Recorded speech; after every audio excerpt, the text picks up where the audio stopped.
This panel was something that we really wanted to do when we first started hatching the idea for this conference. We were thinking about the fact that there's so many different ways that companies grow and so many different types of businesses, and kind of what growth looks like for each of us at different stages of that growth is a really, really diverse sort of dialogue and discussion and paths. So we've chosen 3 panelists here that are in pretty different stages of growth and all have pretty different styles and types of companies. So I'm going to introduce them today. We've got Rain Thomas here in the middle, who is the co-founder of Scratch, which is an automated interior design startup that has created a faster, smarter way to furnish your space. And Rain, how many years? We are like, where's the mic? Is it on? Hello? Okay, great. Hello? Yes, we are really young, like 2 years, Okay. a little over 2 years. Okay, phenomenal. Yeah. And then we've got Andrea Goulet, who is the CEO of Corgibites, which is a software company that helps, sorry, I'm going to consult my notes. A software development shop dedicated to maintaining and modernizing software applications. And how long has Corgibites been around? So we just celebrated as corgibites. We incorporated 10 years ago on Tuesday. So Bravo. But I was a solopreneur before that. So Yeah. if you include that rolling in, it's been about 14 years. Awesome. Yeah. So Andrea has a really awesome perspective of starting multiple companies and really growing with Corgibites. And then we have Drew Unvarsky. And Drew is really awesome. We're so excited that he's here. He's here from Norfolk and is the CEO and executive creative director of a digital agency called Grow. And Grow is 50-ish? Yeah, just under 50 people. 50 people. And you guys started in 2003? We got a rolling start, but yeah, about 15 years. Yeah, so 15 years. So we got a really nice perspective here of sort of different ages and growth and sizes. So yeah, I'm going to get started. Today we're going to talk a little bit about basically what growth is like for all of us, what that means, what are the hard parts, and maybe what are some lessons we can learn from you guys. So what are some of you all's growth goals for the next year, next 5 years? I'll start. We've been on a sort of slow and steady plan, adding a couple people every year. The past year or so, we've actually specifically said, let's be a little more purposeful about where we're going as a company, and went through a whole exercise of developing a company vision and values and some of these things that we frankly just operated without for all the years that we ran. So we're a little more specific about it now. We know we're going to grow to about 65 in the next 3 years. And broaden our client base. Do you have like a number of people that you're like, at that number, that's good? Or are you just going to be like, until the sky? No, I've given up trying to put a cap on it. I would have told you we would never be 15 people or 20 people. And it was just like, if it feels good, if it feels right, scale for us was never the objective and still isn't. It was just do the best work we can for the best clients. And if we absolutely have to grow, we would, despite our name. Yeah, okay, awesome. What about you, Rain? I'll say for us, we are looking to sell within 5 years. Okay. And move on to something else or another aspect of our business that will turn into another company. Wow. Oh, yay. That happened. Okay. Sorry. It's okay. And to turn into another company. In the immediate, we are looking to grow with interns currently. So if you know any interns in social media marketing or interior design students, please send them my way. And over the next year or so to actually bring on employees. Okay. Someone, a developer, someone in sales, marketing, things like that. So right now it's you and John, you're the co-founder. Yes, and we have a CTO who's in Maryland. Okay, so Yes. he's afar. Is he full-time also? He's part-time. Part-time, so Yes. 2.5 right now. Yes, Cool. exactly. Yep. So our growth goals are really more around profitability. Yeah. This was something that kind of dawned on me a couple of years ago. There's been several iterations, because I think one of the traps is that when you're an entrepreneur, you do the work for the love, not for the money. And that's been where I've been for a really long time. Yeah, about 5 years ago, like kind of one of the stories was we had to kind of bring things to a real simmer. And both me and my business partner, no, this is about, yes, 7 years ago, 8 years ago now. Yeah, so at one of those dips, we went and got, quote, real jobs for a little while, but kept, unlike Jim, where he folded everything, we just kept everything on a simmer. And our finance person at the time said, you don't have a job, you have a hobby, because you haven't been taking a salary.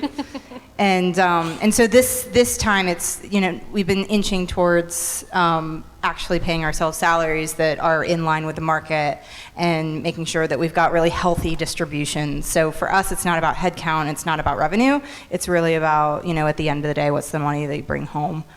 So that's been a long lesson to learn. Yeah, so as you've gone through that process and you've thought about the things that you really want to focus on for growth, are you engaging in like a business coach or like some mentors who are working you through that?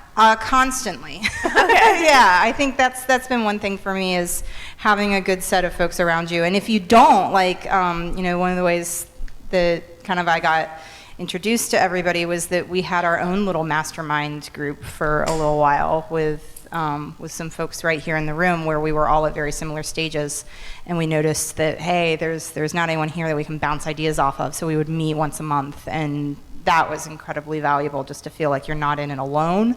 And then we would say, oh, well, this CPA is amazing. It happened to be Gary Levine, who was here, so I'll give him a shout out. But yeah, it was like, so I worked with Gary and then I passed his name along. So like getting a group, my latest mentor, I'm really into Brendan Brouchard's work, High Performance Habits. I've been to his workshop in Phoenix and kind of doing some more coaching there. So as you grow, you kind of level up your coaches too. Yeah, that's awesome. Rain, and Drew, what about you guys? Have you had any sort of like mentors or specific coaches that you've engaged with that have been like made a big impact? Oh, yeah, for or even sure. a small impact. I mean, an impact nonetheless. Yeah, definitely. So I went through our company. We all went through Lighthouse Labs 2 years ago, and during that process, you kind of get bombarded with about 100 mentors in 1 week, and then you're asked to shuffle through all of those, the people that you meet, and pick 3. So it's kind of a hard process to do when you want to kind of meet with all of them, because they're all valuable to you. So what we did is we picked different areas we were looking for help for our company. So finance, someone that's sold a company, someone that's strong in marketing, and then someone that's really good at customer acquisition. So with those mentors, we've kept them, even now at this stage. They've kind of grown with us and helped us, grow to the next level of our business. And at the same time, we've also found that some of the best advice and mentorship is peer-to-peer. So other founders have been super helpful, that are whether they're like ahead of us or behind us, as far as our growth stage. We found them very valuable in our growth so far. Yeah, that's awesome. I hadn't really thought, Campfire & Co., we've been sort of looking for that like perfect business coach mentor lately, and I hadn't really put together that maybe really honing in on what exactly is the question we want answered and seeking out a mentor who has that expertise. What about you, Drew? Mine has definitely been peers all along. I just sought out information from anybody I thought was smarter than me or who had been through experiences that I hadn't yet. I got big into AIGA, and I'd always volunteer to go pick up the speakers from the airport and go out to dinner with them at night and find myself sitting across from them, and I would just ask them the most practical questions I could about how they achieved the success that they did in the business. But that was all, I'd say that's the first 14 years of the company. And then just recently, we hired a consultant who has come in to help us and sharpen that vision, the values, kind of help us figure out how to make it an even more effective company, and he's been pretty awesome. Okay, cool. What are some of the biggest sort of challenges that you've kind of overcome or worked through as you've, especially you, Drew, with like taking on so many new employees and like moving into bigger spaces and really having, it seems like there's so many new things that you have to kind of adapt to as you have more people around?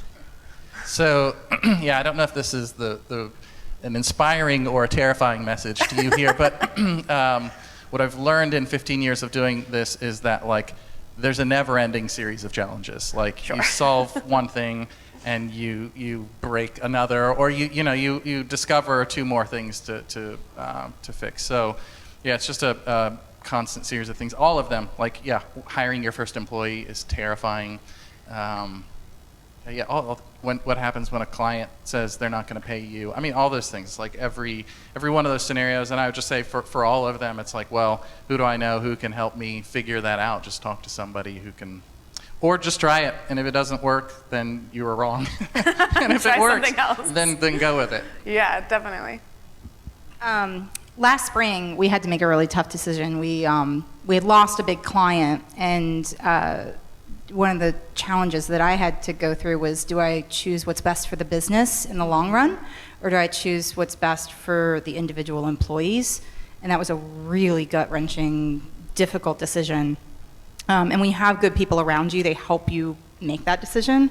And so a lot of my staff was like, no, Andrea, this is, we're going to be okay, but you kind of need to let us go because we're holding you back. Or, in order for the company to stay profitable, these things need to change. So having really, really good people on your team makes a big difference, because then that way you can be honest and you can rely on them. And it helps you make some of those tougher, really hard long-term decisions, because it's one of those things like, had I stayed in the short-term thinking, we probably would have gone backwards so far that it would have been tough to recover.